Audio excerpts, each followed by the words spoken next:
దుబాయ్‌లో వర్షం ఒక్కరోజు వచ్చిందండి. కానీ దాని ఎఫెక్ట్ అయితే మామూలుగా లేదు. స్కూల్స్ లేవు, ఆఫీసెస్ లేవు. అన్నీ కొన్ని ఏరియాస్‌లో అయితే పవరు, వాటర్ ప్రాబ్లమ్స్ అవి వచ్చినియి. ఇంకా ఇప్పటికి వాటర్ కొన్ని ఏరియాస్‌లో అలానే ఉందండి. గ్రోసరీ కూడా ఇబ్బంది అయిందండి వర్షం వచ్చిన తర్వాత రోజైతే. నెగెటివ్ కామెంట్స్ చేసిన వాళ్ళకైతే మర్యాదగా ఉండదండి చెప్తున్నాను.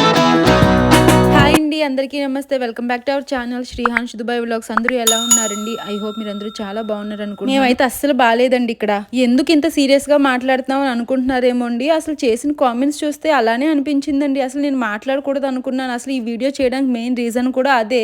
ఇప్పటి వరకు ఎప్పుడు మనకి ఇలా నెగిటివ్ కామెంట్స్ రాలేదండి. ఈ వర్షం షాట్ ఒకటి పెట్టాను కదా, ఇష్టం వచ్చినట్లు కామెంట్ పెట్టారండి. మరి నెగిటివ్ గా అంత ఎందుకు అసలు నాకు అర్థం కాలేదు. ఇన్స్టాగ్రామ్ లో అది ఒకటి రెండు నెగిటివ్ కామెంట్స్ జనరల్ గా వస్తూ ఉంటాయి కదండి, అలా వచ్చినా కూడా నేను చాలా పాజిటివ్గా తీసుకునేదాన్ని. కానీ ఈ వర్షం గురించి చేశారు చూసారా, మరి దారుణంగా మాట్లాడారు అందరూ. మీరు పోవాలి, మీకు అలాగే అవ్వాలి, అలా అంటే ఎలా ఉంటుందండి? అంటే చాలా మంది చాలా నెగిటివ్ కామెంట్స్ చేశారండి. నాకైతే చాలా బాధేసింది. ఏంటి ఒకరు కష్టంలో ఉన్నప్పుడు అయ్యో పాపం అనాలి, కానీ బాగా అయ్యింది మీకు, బాగా తీరింది అంటే ఎలా ఉంటుంది చెప్పండి. నేను ఆ నెగిటివ్ కామెంట్స్ ఏవి కూడా డిలీట్ చేయలేదండి. ఆ వర్షం షార్ట్ వీడియోలో కింద ఉంటాయి, మీరు కూడా చూడండి కావాలంటే. నాకైతే పిచ్చి లేచింది. ఇదేనా మన మనుషులు అసలు ఇంత దారుణంగా ఆలోచిస్తారు? ఒకరు కష్టాలు ఉన్నప్పుడు ఓదార్చకపోయినా నష్టం లేదు, కానీ మళ్ళీ ఇంకా మాట్లాడి ఇంకా బాధ మాత్రం పెట్టొద్దండి ప్లీజ్. చాలా మంది మంచిగానే కామెంట్స్ చేశారండి. మీకు రెయిన్ ఎక్కువగా ఉందా, ఎలా ఉన్నారు, ఓకేనా, అక్కడ అంతా ఓకేనా, సర్దుకుందా అని చేశారండి. వాళ్ళందరికీ పేరు పేరున థ్యాంక్ యూ సో మచ్ అండి. ఈ నెగిటివ్గా ఎవరైతే చేశారో వాళ్ళకి మాత్రమే చెప్తున్నాను. మీరు కష్టాల్లో ఉన్నప్పుడు మీ పక్కింటోళ్ళు వచ్చి మిమ్మల్ని అలా అంటే ఎలా ఉంటే చెప్పండి. ఇక్కడ ఒక కామెంట్ చూడండి మీరు, మీ ఆంధ్ర వాళ్ళు ఎక్కడుంటే అక్కడ నాశనం అయిపోద్దంట. ఆంధ్ర వాళ్ళు తెలంగాణ వాళ్ళు ఏంటండి, మన దేశం కానీ దేశం వచ్చి కష్టపడి సంపాదించుకోవడానికి కదా. ఆంధ్ర వాళ్ళు ఉంటే నాశనం అయిపోద్దు, తెలంగాణ వాళ్ళు ఉంటే నాశనం అవుదా? ఏంటండి ఈ మాటలు? అంత వేరు చేసి మాట్లాడు. ఇప్పుడు దుబాయ్ వచ్చినా వేరే దేశం వెళ్ళినా ఎవరైనా కష్టపడడానికే.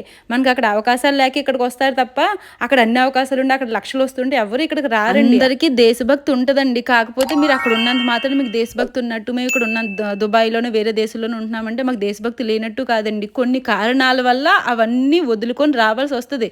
మాకు చాలా కష్టంగా ఉంటుంది. సంవత్సరానికి ఒకసారే వెళ్తాము, పేరెంట్స్ అవి చూడలేకపోతున్నాము, పండగలు అయితే దగ్గరుండి చేసుకోలేకపోతున్నామని మాకు అనిపిస్తుందండి. కానీ ఏం చేస్తాం? అలాగంటే ఎందుకు అక్కడ ఉంటున్నా, దుబాయ్ నుంచి వచ్చేచ్చు కదా, ఇండియాలో ఉండొచ్చు కదా, నీకు బాగా తీరింది కదా అని అడుగుతున్నారు.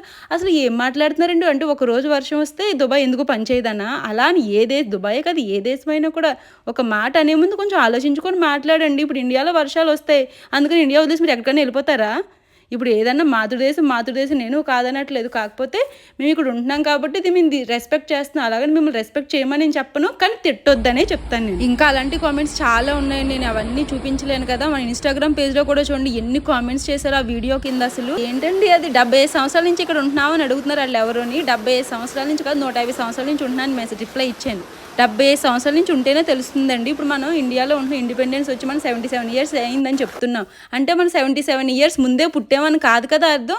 న్యూస్ ఛానల్స్ అని మన పెద్దవాళ్ళని చెప్తే కదా మనకు తెలిసింది. సేమ్ ఇక్కడ కూడా అలానే మాకు దుబాయ్లో ఉన్న న్యూస్ ఛానల్స్ చెప్తే మాకు తెలిసిన తర్వాత 20 సంవత్సరాల నుంచి ఉంటున్న వాళ్ళు ఇది ఇంత పెద్ద వర్షం రావడం ఇదే ఫస్ట్ టైం అని నేను చెప్తే తెలిసింది. అంతేకాని నేను 75 సంవత్సరాల నుంచి ఇక్కడే ఉన్నాను, నేను పుట్టి పెరిగింది ఇక్కడే అని నేనేం చెప్పలేదు, అలాగని చూపించలేదు కదా. ఇంకా అలా చెప్పుకుంటూ పోతే చాలా కామెంట్స్ ఉన్నాయండి. నేను ఇంక అన్నిటికీ ఇలా అన్నాను కదా అని మళ్ళీ ఈ వీడియో కింద నెగిటివ్ కామెంట్స్ పెడతారేమో. పెట్టుకోండి, మనుషులు అయితే మంచిగా ఆలోచించే వాళ్ళు అయితే పెట్టరు, మీరు మనుషులు కాదు అనుకుంటే పెట్టుకోండి. నేను ఎంత బాధపడకపోతే ఇలా మాట్లాడతానండి. ఎప్పుడు కూడా ఎవరినైనా రెస్పెక్ట్ చేయడం తప్ప ఎప్పుడు తక్కువ చేసి మాట్లాడలేదు. అలాంటిది ఎలా అనగలుగుతున్నారండి అన్నన్ని మాటలు అసలు. ఇప్పుడు ఇప్పటివరకు నేను చూపించిన ఏరియాస్ అన్ని చూస్తున్నారు కదండి, మాల్స్, డిఫరెంట్ ఏరియాస్ అన్ని చూపించాను మీకు ఎంత ఎలా ఎఫెక్ట్ అయ్యిందో. దుబాయ్ మేము ఉన్న ఏరియా స్ట్రీట్ 1 చాలా బెటర్ అండి. కొంచెం అంటే నీళ్ళు మునిగిపోవడం అలా ఏం లేదు. తర్వాత స్ట్రీట్ 4, 5 అటు సైడ్ నుంచి వెళ్తే చాలా మునిగిపోయినాయండి. కొన్ని ఏరియాస్లో అయితే బీభత్సం అయిపోయిందనమాట. పాపం వాళ్ళ కరెంట్ లేదు, వాటర్ లేదు. ఇంకా మా ఏరియాలో కూడా కొన్ని బిల్డింగ్స్లో అయితే లిఫ్ట్ అది ఆగిపోవడం, తర్వాత ఏమో మనకి ఏసీ కనెక్షన్ ఆపేయడం, ఇవన్నీ ఎందుకంటే కింద వాటర్ అది వచ్చేసి. ఇంకా పార్కింగ్ ఏదైతే పెడతారు కదండి బిల్డింగ్ కింద, వాళ్ళు అయితే పార్కింగ్లో పెట్టిన కార్లు అన్నీ కింద అంతా వాటర్ అది వచ్చేసి మళ్ళీ అవి రిపేర్కి ఇవ్వాల్సి వచ్చినాయండి. ఇంకా స్కూల్స్ లేవు, ఆఫీసెస్ లేవు, అన్నీ వర్క్ ఫ్రమ్ హోమ్ జరిగినాయి. మళ్ళీ ఈ రోజు నుంచి అంతా మామూలుగానే అయిపోయింది అనుకోండి. కాకపోతే ఇప్పటి వరకు అయితే అసలు రోడ్డు షేక్ జయద్ రోడ్ అని మెయిన్ రోడ్ ఉంటుందన్నమాట, హైవే, అది కూడా వాటర్ వచ్చేసి ఆ రోడ్ కూడా క్లోజ్ చేశారు. ఇది మనకి ట్యూస్డే చూడండి అసలు ఎంత ట్రాఫిక్ ఇరుక్కుపోయిందో. షేక్ జయద్ రోడ్ అని దీన్నే అంటారు. ఆ రోడ్ అంతా బ్లాక్ అయిపోయింది. ఇది ఇంకొక ఏరియా, అక్కడ కూడా చూసారు ఎక్కడ పడితే అక్కడ వాటర్ వచ్చేసి దుబాయ్ వాళ్ళు కావాలని చేసుకున్నారు, మీకు తీరిందని అంటున్నారు కదండి. కావాలని ఎవరైనా ఇలాంటి బీభత్సం క్రియేట్ చేసుకుంటారండి. వీళ్ళు చేసేవారు ఆర్టిఫిషియల్ రెయిన్ తెప్పించేవారు. ఎందుకు అంటే దుబాయ్లో ఎండలు ఎక్కువైపోయి ఇక్కడ హీట్ ఎక్కువగా ఉంటుంది కాబట్టి కొంచెం చల్లబరుద్దామని చెప్పి ఆర్టిఫిషియల్ రెయినింగ్ తెప్పించేవారు, అదే క్లౌడ్ షీడింగ్ చేసి తెప్పిస్తే అదేమైతే ఒకటో రెండో చినుకులు పడేవి. ఎప్పుడు సంవత్సరం పాటు కురాల్సిన వర్షం ఒక్క రోజులో కురిసేసిందంటండి. మరి ఎఫెక్ట్ అవ్వదా? దానికి మీరు అర్థం చేసుకోకుండా ఇష్టం వచ్చినట్టు మాట్లాడితే ఎలా అండి? ఇక్కడ ఇంత ట్రాఫిక్ ఉందా? ట్రాఫిక్లో ఆ రోజు మాకు గ్రూప్స్లో మెసేజెస్ వచ్చినాయి, ఎవరో చిన్న బేబీతో ఫ్యామిలీ ఇరుక్కుపోయారంట. పాపం వాళ్ళ హెల్ప్ గురించి ఎంతసేపు 4 hours అలా ట్రాఫిక్లో ఉండిపోయారంట. అలా వాళ్ళే కాదు, చాలా మంది అక్కడ కార్లు వదిలేసి నడుచుకుంటూ పక్కన హోటల్స్ ఉండి హోటల్స్లోకి వెళ్ళిపోయారంట. అంత దారుణం అయింది. నిజంగా దుబాయ్ పోలీసులకి అయితే హ్యాట్స్ ఆఫ్ చెప్పాలండి. అంత వర్షంలో వాళ్ళు కార్లు వేసుకొని తిరిగి ఎవరికైనా హెల్ప్ కావాలంటే వాళ్ళు వాటర్లో ఉండిపోయిన వాళ్ళని, మునిగిపోయిన వాళ్ళని ఉంటారు కదా, వాళ్ళని తీసేవారంట అంత వర్షంలో కూడా. అసలు అవి కూడా వీడియోస్ వచ్చినాయి, కావాలంటే మీరు కూడా చూడండి. ఇది మా ఫ్రెండ్ వాళ్ళు ఫార్వర్డ్ చేసిన వీడియోస్, నేను ఇవన్నీ కలిపి పెట్టాను. ఇది డిస్కవరీ గార్డెన్స్ ఏరియాలో కూడా అసలు స్ట్రీట్ 4, 5 అటు సైడ్ కొంచెం వాటర్ ఎక్కువగానే ఉందంటండి. చూస్తున్నారు కదా మీరే కార్లు ఎలా మునిగిపోయినాయో. చాలా ఎఫెక్ట్ అయింది. ఇంకా ఈ వర్షం తర్వాత అయితే మాకు గ్రోసరీ పాలు దొరకడం కూడా కష్టం అయిపోయిందండి. వర్షం అయ్యి ఈ రోజుకి 4 రోజులు అవుతుందా. ఇంకా చాలా ఏరియాల్లో నీళ్ళు ఇలానే ఉన్నాయి. నిన్న సాయంత్రం మా ఫ్రెండ్ ఇలా ఆల్ఫూర్జన్ సైడ్ వెళ్తే అక్కడ ఇంకా చెరువును మరిపించేసేలా ఉన్నాయి నీళ్ళు. అసలు అంత దారుణంగా ఉన్నాయండి, ఎక్కడ తగ్గలేదు. మెయిన్ రోడ్లు ఏవైతే ఉన్నారో అవన్నీ క్లియర్ చేస్తారండి. షేక్ జయద్ రోడ్ ఇవన్నీ క్లియర్ చేస్తారు. ఈ రోజు మా బాబు అయితే స్కూల్కి వెళ్ళిపోయాడు, మా హస్బెండ్ అయితే వెడ్నెస్డే నుంచి ఆఫీస్కి వెళ్ళారు. పవర్ ప్లాంట్ వాళ్ళకి తప్పదు కదా, సో వాళ్ళు వెళ్ళిపోయారు. మిగతా వాళ్ళందరికీ నిన్నటి వరకు వర్క్ ఫ్రమ్ హోమ్ జరిగింది. ఈ రోజు నుంచి ఆఫీసులన్నీ మళ్ళీ యాజ్ యూజువల్ జరిగిపోతున్నాయి అనమాట. ఇంత వర్షం వచ్చి ఇంత నష్టం వచ్చినా కూడా దుబాయ్ గవర్నమెంట్ చాలా ఫాస్ట్గా అన్నిటినీ చాలా ఫాస్ట్గా క్లియర్ చేసేసింది. క్లియర్ చేసేస్తే ఇంకా వాటర్ ఎందుకు ఉంది అని అనుకుంటున్నారేమో. ఇది షార్జా సైడ్ ఇంకా అవ్వలేదండి. ఎందుకు అంటే అది కొంచెం పాత సిటీ కదా, అక్కడ డ్రైనేజ్ సిస్టమ్ లేక కొంచెం ప్రాబ్లం అయింది. అందుకే ఇక్కడ ఇంకా వాటర్ ఉంది. షార్జా సైడ్ మా ఫ్రెండ్ వాళ్ళు చెప్పారండి, వాళ్ళకైతే ఆ 3 days అంటే ట్యూస్డే మనకి వర్షం వచ్చింది కదా, వెడ్నెస్డే, థర్స్డే, ఫ్రైడే పవర్ లేదంట, గ్యాస్ లేదంట, వాటర్ లేదంట. 3 days తర్వాత మళ్ళీ ఎలా అనుకుంటున్నారు, వాటర్ డర్టీ వాటర్ వచ్చిందంట. చిన్న పిల్లలతో ఉన్న వాళ్ళు చాలా ఇబ్బంది పడతారు కదండి, అంత ఎఫెక్ట్ అయ్యింది. పోనీ వర్షం తగ్గిన తర్వాత అంత నార్మల్ అయిందంటే ఇది గ్రోసరీ ప్రాబ్లం వచ్చేది. పాలు లేవండి, బుధవారం అయితే ఎంత తిరిగేమో ఎక్కడ పాలు లేవు. ఎందుకంటే మరి వచ్చే వెహికల్స్ అన్ని రావడానికి దారి లేదు కదా, రోడ్డు మొత్తం బ్లాక్ అయిపోయింది. స్టాక్ ఎలాగొస్తుంది?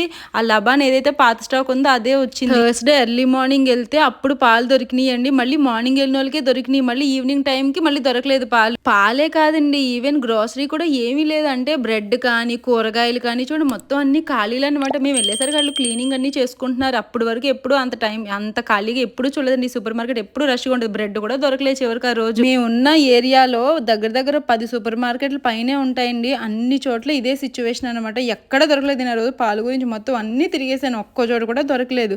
ఫ్రైడే, సాటర్డే, సండే మాకు ఆఫర్లు పెడతాడు. ఆఫర్లు మాట పక్కన పెడితే ఉన్నాయి తేడానికి కష్టమైంది అనమాట. అన్ని రేట్లు కూడా పెరిగి వర్షం ఎఫెక్ట్ అయితే కురిసింది ఒక రోజు, కానీ మామూలుగా లేవండి తిప్పలు అయితే. ఇక్కడ చూసారని మీకు చెప్పాను కదా, అది మన మెట్రో అనమాట. అక్కడ చూడండి ఇదంతా ఎంటీ ప్లేస్, చెరువులాగా అయిపోయింది. ఒక్క చుక్క వాటర్ ఉండేది కదా, అలాంటిది మొత్తం చెరువు అయిపోయింది. అసలు నేను ఏ ఏరియా కూడా గుర్తుపట్టలేకపోయాను, ఎంత వాటర్ ఉంది ఏంటి. ఫ్రెండ్ వాళ్ళు బయటకు వెళ్తూ చూసారండి, వీడియో తీసి పంపించారు. వాళ్ళది పెద్ద కారు కాబట్టి సరిపోయింది. అదే చిన్న కారు అయితే అందులో ములుగుపోద్ది, వెనక్కి రాదనమాట, అంతలా ఉంది ఈ సూపర్ మార్కెట్. ఇది నిన్నండి అసలు ఎంత రష్ ఉందో. నిన్నైతే స్టాక్ అంతా వచ్చింది, కాకపోతే రేట్లు కొంచెం ఎక్కువ ఉన్నాయి. కానీ ఏం చేస్తాం, అట్లీస్ట్ అవన్నీ దొరికినందుకు సంతోషం. వర్షం తగ్గిన తర్వాత అందరికీ హెల్త్ ఇష్యూస్ వస్తాయి, కోల్డ్ కఫ్ ఇలా అని కొంచెం జాగ్రత్తగా ఉండండి. హాట్ వాటర్ అది తాగుతూ ఉండండి.